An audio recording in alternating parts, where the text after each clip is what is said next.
नमस्कार विद्यार्थी मित्रांनो, स्वागत आहे आपल्या यूट्यूब चॅनल, ज्याचं नाव आहे मोहित मोटिवेटेड एक्झाम चॅनल. आज आपण बघणार आहोत राष्ट्रसंत तुकडोजी महाराज नागपूर विद्यापीठ म्हणजे RTMNU आलेले आचार्य पदवी म्हणजे PhD कक्षाबद्दल आले एक नवीन अपडेट. ती अपडेट कोणती आहे? चला तर मग सुरुवात करूया व्हिडिओला.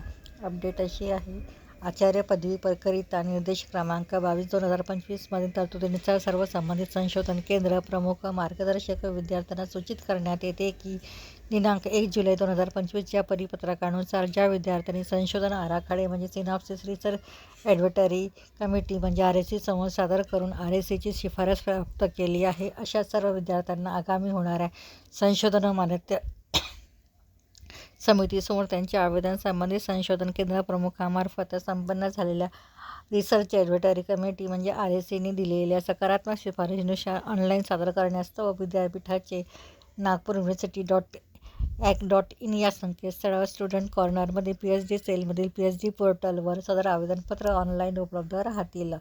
संशोधक विद्यार्थी व संशोधन केंद्र प्रमुख मार्गदर्शक यांनी वरील संकेतस्थळावर दिलेल्या माहितीनुसार आवेदनपत्र ऑनलाईन दिनांक 17/8/2026 पासून 27/8/2026 पर्यंत सादर करावे. आवेदनपत्राची हार्ड कॉपी, शुल्क भरण्याची प्रत व इतर दस्तावेज म्हणजे सिनॉप्सिस आराखड्यासह 5 प्रती, आचार्य पदवी कक्ष, परीक्षा व मूल्यमापन भवन, लता परिसर, राष्ट्रसंत तुकडोजी महाराज नागपूर विद्यापीठ येथे दिनांक 28/8/2026 पर्यंत सादर करावे. Important instruction for submission of PhD registration form. The student must have been admitted at university recognized research center after paying the required fee for provisional admission as per direction number 22/2025. The student must have obtained a minimum of 6 credits of PhD coursework as mentioned in direction number 22/2025 at the time of application. The student must have submitted the research advisory committee means RSC meeting before allotment of guide. Supervisor is essential to submit the application form for the RSC meeting. Accordingly, students have to enclose the report certificate of the same. The student need to submit 5 copies of the synopsis duly signed by the guide allowed by RSC and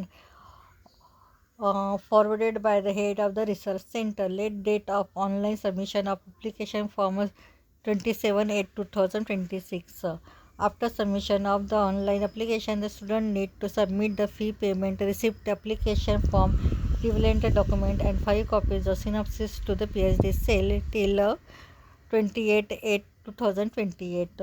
उपरोक्त नमूद सूचनांचे तंतोतंत पालन करावे, असे मोतीराम तडसा, संचालक परीक्षा मूल्यमापन मंडळ यांनी स्पष्ट केले आहे.